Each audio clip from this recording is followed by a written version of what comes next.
Supreme court దగ్గరకు వస్తే chief justice గారి దగ్గర ఆప్షన్స్ చాలా ఉన్నాయి. The committee has been constituted with a view to devise an in-house procedure for taking suitable remedial action against judges who by their acts or omission or commission do not follow universally accepted values of judicial life, including those included the restatement of values of judicial life. House in-house కమిటీని కూడా వేయొచ్చు supreme court chief justice గారు. జగన్మోహన్ రెడ్డి గారు రాసిన లేఖ మీద దాని మీద కూడా విచారణ జరిగే అవకాశాలు కూడా ఉండొచ్చు. అది సుప్రీంకోర్టు చీఫ్ జస్టిస్ ఎస్ఏ బాబ్డీ గారే తీసుకోవాల్సిన నిర్ణయం.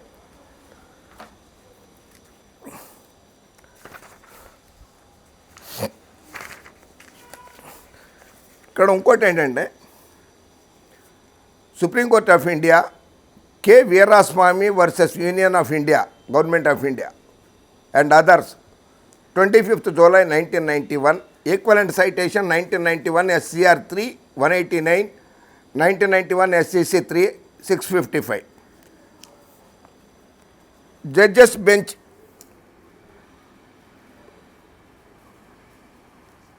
Shetty KJ, BC Ray garu Justice LM Sharma garu, Justice MN Venkatachalai garu, Justice JS Verma garu. K Veeraswamy versus union of India petition చాలా పెద్దది. ఎంత పెద్ద పిటిషన్ ఇది. ఈ కేసులో సుప్రీంకోర్టు 5 జడ్జి బెంచ్లో 5 జడ్జిల ధర్మాసనంలో ఒక జడ్జి గారు తప్ప నలుగురు కూడా సుప్రీంకోర్టు జడ్జిలు కానీ హైకోర్టు జడ్జిలు కానీ ప్రభుత్వ ఉద్యోగుల కిందకి వస్తారు అని చెప్పి జడ్జిమెంట్ ఇచ్చారు. జడ్జిలు కూడా ప్రభుత్వ ఉద్యోగులే. Is the chief justice of India is a public servant. Chief Justice of India K.G. Balakrishna's contention that the Chief Justice of India was not a public servant but a constitutional authority files in the face of a 1991 ruling by a 5-judge bench of the Supreme Court which held that all judges of the apex court and high courts were public servants. ప్రభుత్వ ఉద్యోగుల కిందే supreme court జడ్జిలు కానీ high court జడ్జిల కింద కానీ వస్తారు.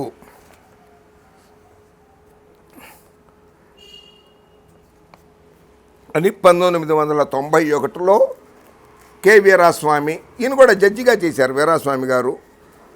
ఆయన case అంటే చెప్తాను వినండి ఒకసారి.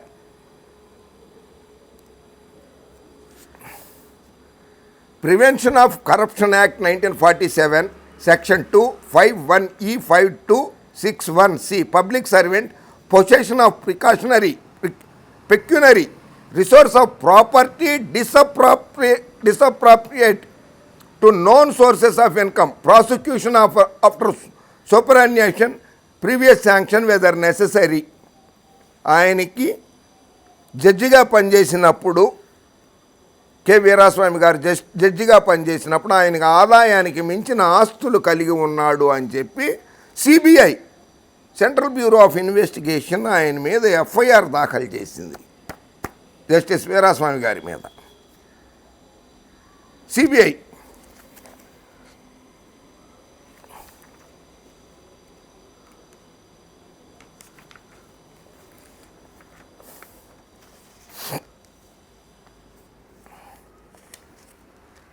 A complaint against the appellant, a former Chief Justice of High Court, ఆయన కె వీరాస్వామి గారు chief justice of high court, was made to the CBI on which a case under Section 52 read with 51E of the Prevention of Corruption Act 1947 was registered on 24/2/1976.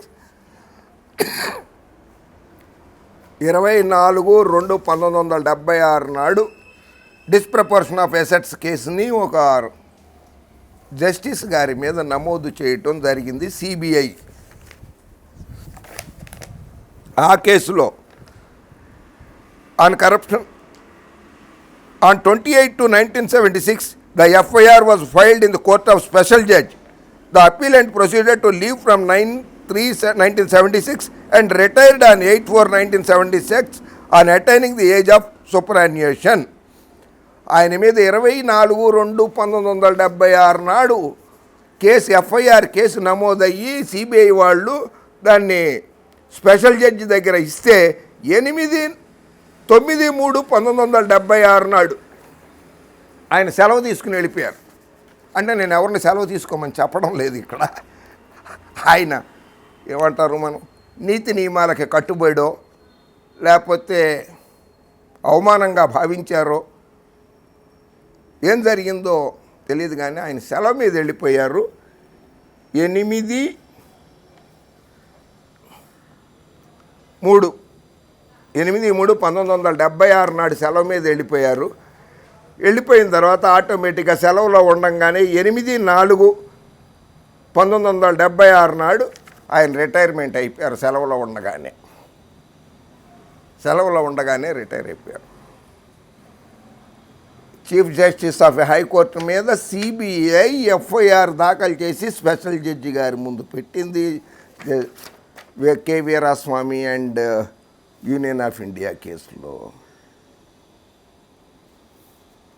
So Jaganmohan Reddy గారు రాసిన లేఖ కూడా చాలా అంశాలు ఉన్నాయి. అందులో జస్టిస్ రమణ గారికి ఆస్తులు ఎక్కడెక్కడ ఉన్నాయి, ఆ డిపెండెంట్ చిల్డ్రన్, ఆయనకున్న 2 కుమార్తెలు నా మీద ఆధారపడి జీవిస్తున్నారని చెబుతూనే, ఆయన తల్లిగారు కూడా ఆయన మీద ఆధారపడి జీవిస్తున్నారని చెబుతూనే, భార్య కూడా నా మీద ఆధారపడి జీవిస్తున్నదని చెబుతూనే కొన్ని ఆస్తులు ఆయన ప్రకటించిన ఆస్తులు అవన్నీ.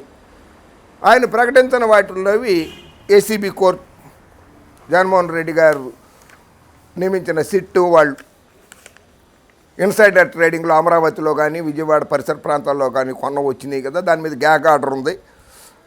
సో అది కూడా ఇప్పుడు సుప్రీంకోర్టులో తేలబోతుంది.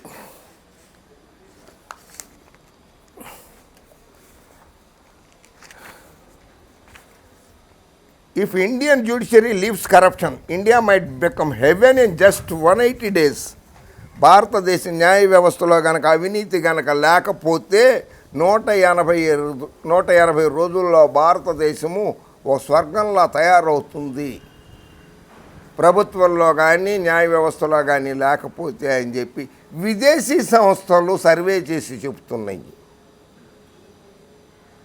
అంటే భారతదేశ న్యాయ వ్యవస్థలో అవినీతి ఉన్నట్లే కదా విదేశీ సంస్థలు సర్వే చేసి చెబుతున్నాయి.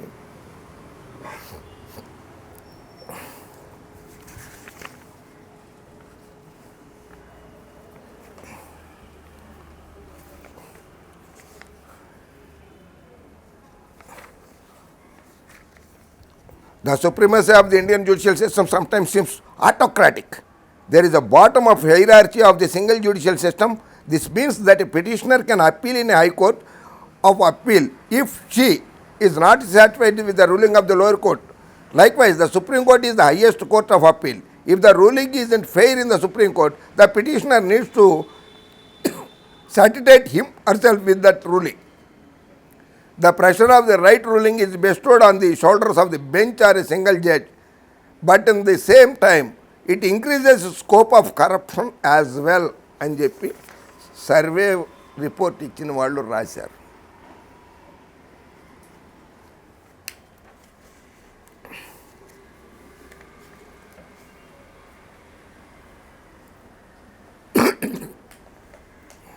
So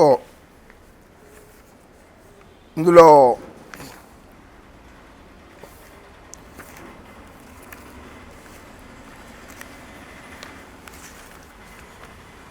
truth as a defence అని చెప్పి సచ్ బోల్నే పర్ సదా క్యోం, exposing corruption is not contempt of the court అని చెప్పి సుప్రీంకోర్టు న్యాయవాదులు సుప్రీంకోర్టు ముందు ధర్నా చేస్తున్నారు. నిజం చెప్తే కంటెంప్ట్ ఆఫ్ ది కోర్ట్ ఎట్లా అవుతుంది? జగన్మోహన్ రెడ్డి గారు నిజాలు రాశారు, సర్వే నెంబర్లో రాశారు, ప్లాట్ నెంబర్లో రాశారు, ఎన్ని గజాలో రాశారు, ఎంత విలువ చేస్తుందో రాశారు, రిజిస్టర్డ్ నెంబర్ రాశారు, సర్వే నెంబర్ వేశారు, అన్నీ వేసిన తర్వాత how it comes under the contempt of the court? So చూద్దాం మనము. చీఫ్ జస్టిస్ గారి నిర్ణయం కోసమే మనం వెయిట్ చేద్దాము. ఆయన ఏం చేస్తారన్నది ఇన్హౌస్ కమిటీ ప్రొసీడింగ్స్ వేస్తారా, లేక ఇన్హౌస్ ప్రొసీడింగ్స్ వేయకుండా డైరెక్ట్గా కొంతమంది కోరినట్లుగా క్రిమినల్ కంటెంప్ట్ కిందకి తీసుకుంటారా? క్రిమినల్ కంటెంప్ట్ కిందకి తీసుకుంటే మాత్రము చాలా చాలా సంచలనాలు జరుగుతాయి. ఈ కేసులో గ్యాగ్ ఆర్డర్ లాంటి వాటితో సహా సంచలనాలు జరుగుతాయి. చాలా రోజులు కూడా ఆర్గ్యుమెంట్స్ జరుగుతాయి. సో ఏదైనా సరే జస్టిస్ ఎన్వి రమణ గారి ఇష్యూని గౌరవ సుప్రీంకోర్టు ప్రధాన న్యాయమూర్తి ఎస్ఏ బాబ్డే గారి నిర్ణయానికి వదిలేద్దాము. ఆయన తీసుకున్న నిర్ణయమే శిరోధార్యము. ఏం జరుగుతుందో వేచు.